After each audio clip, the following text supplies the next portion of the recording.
In the middle of an endless desert, three friends drive toward a luxurious isolated house that stands alone against the sand and sky. The house belongs to Hyder's uncle, who is away on work, and Hyder has secretly brought her two friends, Scarlet and Dew, there for a short holiday. Tonight, a rare meteor shower is expected to pass directly over the area, and they plan to watch it from the mansion's wide-open terrace and shimmering pool.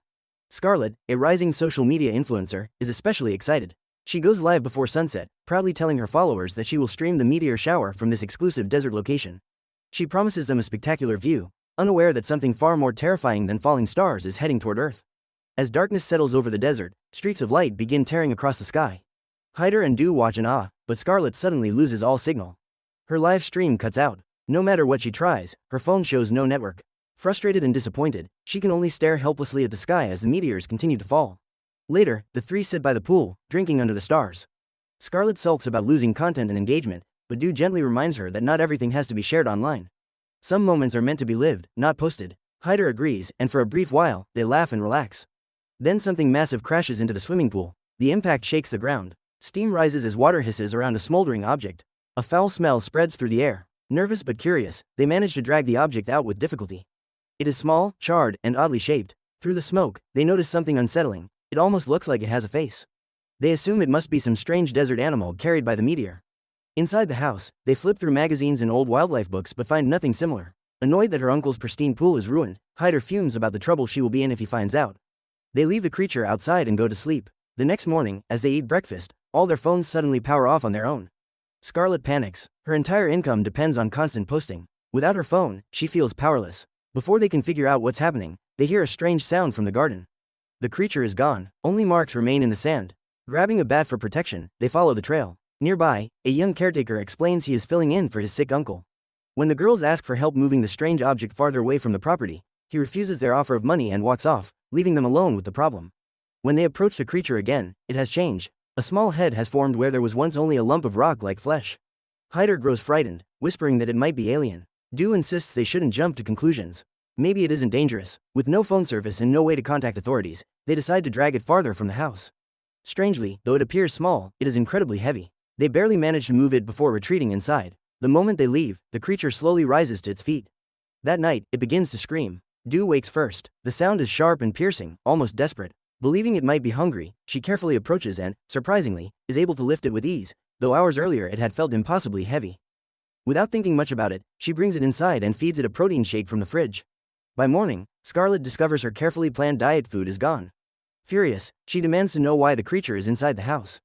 Hyder is equally angry, worried about her uncle. But when they try to force the creature out, it emits a high-pitched cry that leaves them clutching their heads in pain. Deciding to look for help, Hyder and Dew take the car and explore the surrounding desert, leaving Scarlet behind. They discover a remote cabin hidden among dunes. Inside, they find scientific equipment, research notes, and signs that someone had been studying extraterrestrial life. But the scientist is nowhere to be seen. Uneasy, they return home. To their surprise, Scarlet seems different, calmer, almost protective of the creature.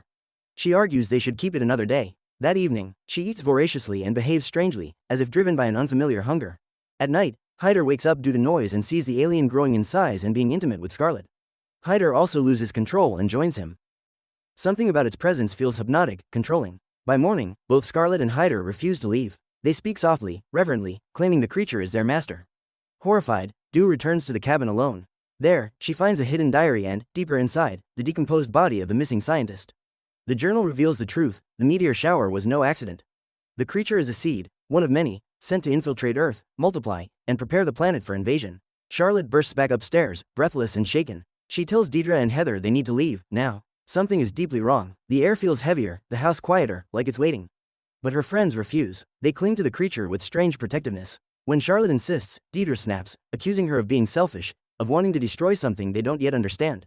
Heather agrees, her voice distant and oddly calm. Then their bodies begin to change. At first it's subtle, a tightening of their stomachs, a ripple beneath the skin. Then their bellies swell unnaturally fast, stretching their clothes as if they are months pregnant in seconds. Their spines arch, their fingers twitch, black liquid leaks from the corners of their eyes, running down their cheeks like ink. They cough, gag, and begin vomiting the same dark substance onto the floor. Charlotte watches in horror as both of them collapse into violent seizures. Realizing the creature is the cause, she runs to the basement where it writhes in the shadows. Rage overtakes fear. She grabs a heavy stick and moves to smash it, but before she can strike, Deidre and Heather appear behind her. Their strength is unnatural. They slam her head into the wall, over and over, until her vision blurs. As she struggles, the creature forces images into her mind. She sees what's happening inside her friends' bodies, dozens of tiny organisms growing within them, multiplying like parasites. They are not simply sick.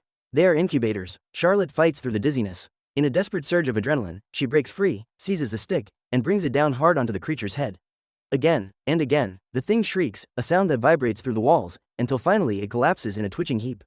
Silence follows, but Deidre and Heather do not return to normal. Instead, they flee the house, moving with jerky, animalistic motions.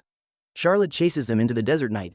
She catches Heather first. What remains of her friend snarls and lunges, belly writhing beneath her skin. With tears streaming down her face, Scarlet ends her suffering the only way she can. Deidre disappears into the darkness. Scarlet tracks her across the sand, finding her near the road, barely recognizable. She raises the stick, ready to do what must be done. A gunshot explodes through the night. A lone cowboy, drawn by the chaos, stands between them. He believes Scarlet is attacking her friend. Before she can explain, he fires. She collapses, the world fading to black. When she wakes, the cowboy is dead. His body lies torn open, his insides spilled across the sand. Scarlet understands there is no saving her. With shaking hands and a broken heart, she finishes what she started. Deidre falls, finally still. Scarlet stands alone in the desert, covered in blood and ash. Then the sky begins to burn again. Another meteor shower tears across the horizon, far larger than the first. And that's how the story ends. Thank you for watching. Don't forget to like, subscribe, and hit the notification bell for more videos.